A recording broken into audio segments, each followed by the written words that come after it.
Meilleurs vœux pour cette nouvelle année 2025, je vous souhaite vraiment le meilleur. Je sais pas quoi dire pour les vœux, donc richesse, santé, beauté, amour et gloire. Je sais pas si on dit ça comme ça. Amour, gloire et beauté, voilà. Bref, je vous souhaite quand même une très bonne année 2025. J'espère que tous vos vœux vont se réaliser et que vous allez passer une très bonne année, bien meilleure que 2024, ce qu'on dit chaque année. Bref, aujourd'hui, je vous propose de revenir sans transition sur un concept car complètement oublié et c'est la Citroën Osée.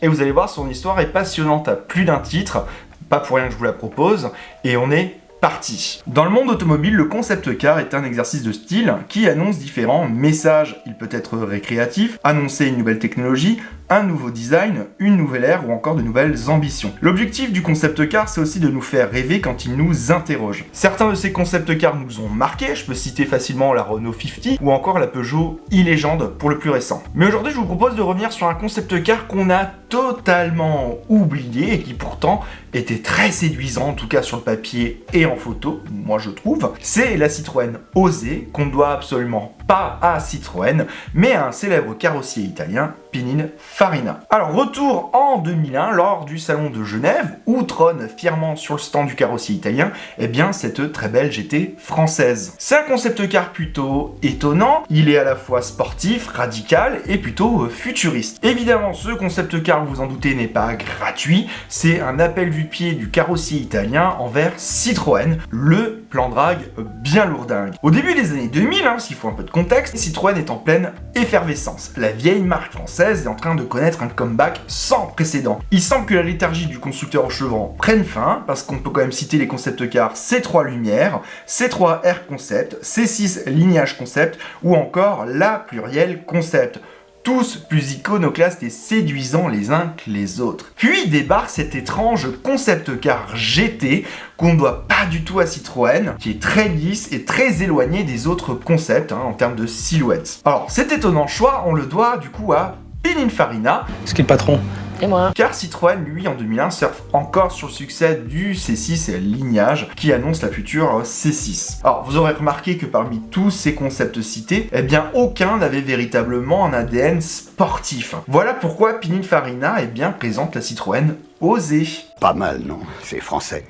Alors son nom ne fait absolument pas référence à Alain Bachung et à son titre de 91 Osée Joséphine, que de nouveau je ne passerai pas pour les raisons de droit d'auteur, mais c'est ce qu'on appelle dans le jargon une drague bien lourde. Alors si je peux me permettre de te donner un conseil, c'est oublie que t'as aucune chance, vas-y fonce. On sait jamais, sur un malentendu ça peut marcher. Parce que Pininfarina est dans une drôle de situation au début des années 2000, le contrat avec Peugeot pour la fabrication de la 406 coupé arrive prochainement à son terme, et Peugeot a décidé de concevoir en interne le futur coupé 407. Bon, Pininfarina n'est pas non plus totalement à plaindre, parce qu'il fabrique presque exclusivement pour Ferrari. On peut aussi noter qu'il fabriquait la Ford Streetcar, la Focus CC, le Hyundai Matrix ou encore quelques véhicules pour Alfa Romeo. Mais la marque ne veut pas perdre de temps et veut enchaîner sur un autre projet derrière l'arrêt de la 406 coupé. Alors l'italien, naturellement, se tourne vers Stellantis, enfin à l'époque le groupe PSA, et surtout vers Citroën avec qui il n'a jamais collaborer. Il faut dire qu'en 99, Fiat a laissé à Pininfarina un vu et sans tape après le dévoilement du concept Wish, qui était en fait une Punto cabriolet, une Punto coupé cabriolet, qui se prédestinait à remplacer Bertone et la Punto cabriolet de base, qu'on connaissait bien, pour cette version CC qui irait batailler avec la 206cc, enfin à l'époque la future CC.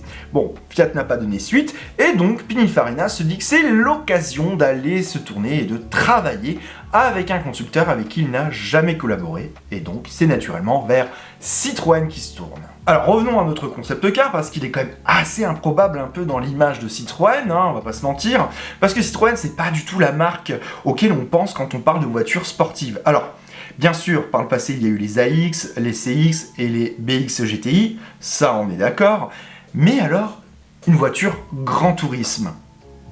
Depuis la SM, plus rien. Et c'est bien ce vide que veut combler Pininfarina en présentant la Citroën Osée.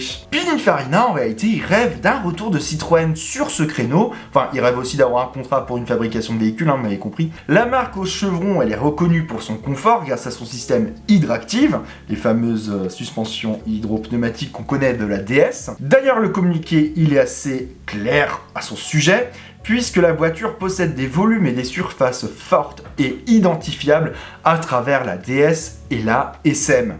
Oui, ils y sont allés, hein, ils y ont vraiment cru. La Osée, du coup, fait le lien entre le passé et le futur du constructeur en mettant en avant le fameux système Hydractive de 3e génération qui est inauguré, et ça retenez bien parce que c'est important, par la Citroën C5 première du nom. Car oui, sous la robe de la Citroën Osée se cachent en réalité les dessous techniques de la toute première génération de C5. Dans le design de la Citroën Osée, on retrouve tous les éléments esthétiques, les gimmicks qui vont signer les Citroën des années 2000 et 2010. Alors ça commence par cette calandre chromée qui inclut les chevrons dans les barrettes, des lignes qui oscillent entre rondeur et un design acéré. Bref, du Citroën comme on l'aime. Pininfarina y va franco, l'Osée fait des clins d'œil très lourdingues à la SM, ce qui est assez cocasse de s'inspirer d'une Citroën mythique quand on sait que la base est d'une banalité affligeante. Alors, on retrouve les chevrons mis à l'honneur un peu partout dans le langage esthétique de la voiture. Ça va du pare-brise, des fentes aérodynamiques, les persiennes à l'arrière, les feux ou encore les sièges. À bord, les designers se sont même amusés avec les chevrons, puisque la disposition fait le clin d'œil à une McLaren F1 ou encore une Matra Bagheera, mais aussi à la forme des chevrons. Bien sûr. Avec le siège du conducteur au milieu et les passagers en retrait. Comble du modernisme, le concept n'a aucun rétroviseur, ça ne vous aura pas échappé. C'était vraiment très intéressant. En fait, la rétrovision, elle est assurée par un écran LCD placé derrière le volant, donc dans le compteur d'instrumentation. Un équipement qu'on retrouve par exemple aujourd'hui chez Kia, mais toujours pas chez Citroën. Voilà. Les passagers, pour le reste, profitent d'un grand confort durant les voyages, parce que c'est une voiture qui est typée GT, donc grand confort, même s'ils voyageront entre le camion de transport et la moquette du stand du constructeur. Mais le confort à bord de la voiture est un axe ultra important autour de la conception de notre concept. On reste tout de même chez Citroën et il y a un héritage à conserver. C'est Lantis si vous nous écoutez.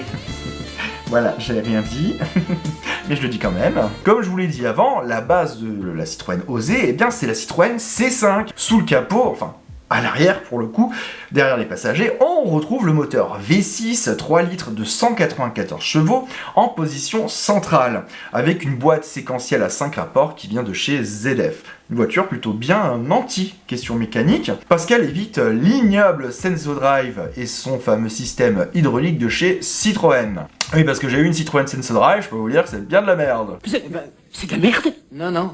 La puissance est envoyée sur le train arrière, ce qui en fait du coup une propulsion. Alors Pininfarina sur le papier nous annonce aussi avoir retravaillé le système Hydractive afin d'améliorer l'aérodynamique de la voiture en fonction de la vitesse, mais aussi de l'axe de déportation lors des phases de roulage.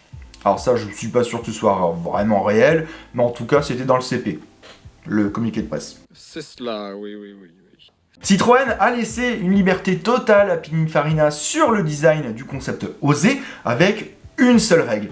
Pininfarina se devait de conserver la nouvelle calandre à 2 barrettes chromées, dans la même veine que la Citroën C6 Lignage. Évidemment, après Fiat, c'est Citroën qui laisse un vu et sans tamponne le coquillard à Pininfarina. Je vous vois un voyage de prévu, vous aviez l'intention de partir quelque part? Non plus. Ben si. Faisant du concept Osée un projet qui va tomber doucement dans l'oubli. C'est vraiment dommage parce que ce concept car aura quand même un beau succès. Il aura un peu marqué les esprits par ses lignes très sculptées, très fluides, très douces, mais en même temps quand même suffisamment sportives. Une voiture qui n'annoncera véritablement rien, qui reste un concept récréatif positif, comme je vous le disais, même si Pininfarina essayait de faire passer un message en zoom zoom à Citroën, J'aime l'argent. eh bien il n'y aura pas de suite. Parce que la gamme Citroën étant en pleine métamorphose, il n'y avait pas véritablement de place pour ce concept car en modèle de série, et puis Citroën était déjà en train de galérer sur la conception de la C6, qui je vous rappelle a eu 5 ans de retard avant sa commercialisation. Pas mal, non? C'est français. D'un côté, je comprends Citroën qui s'en tamponnait un peu le coquillard de la Citroën Osée, n'apporterait rien à part un véhicule image, et on n'était même pas sûr des ventes. Voilà, on arrive au terme de la vidéo, n'hésitez pas à me dire en commentaire si vous auriez bien voulu conduire cette GT signée Citroën et Pininfarina, peut-être l'acheter si elle aurait eu une version série. C'était aussi l'occasion de revenir sur ce concept car un peu oublié parce que chez DS Automobile, eh bien il y a actuellement une pétition pour la commercialisation en série du coupé SM, donc je vous ai mis eh bien, la pétition en description, n'hésitez pas à aller la signer si ça vous intéresse. Pour le reste, je vous ai tout dit sur cette GT Citroën et Pininfarina surtout. Merci pour ceux qui ont liké la vidéo, la commenté, c'est toujours un plaisir de vous lire. Merci pour ceux qui partagent et qui s'abonnent, ça soutient énormément la chaîne. C'était Guillaume et ciao et bonne année encore à tous. Cœur sur vous!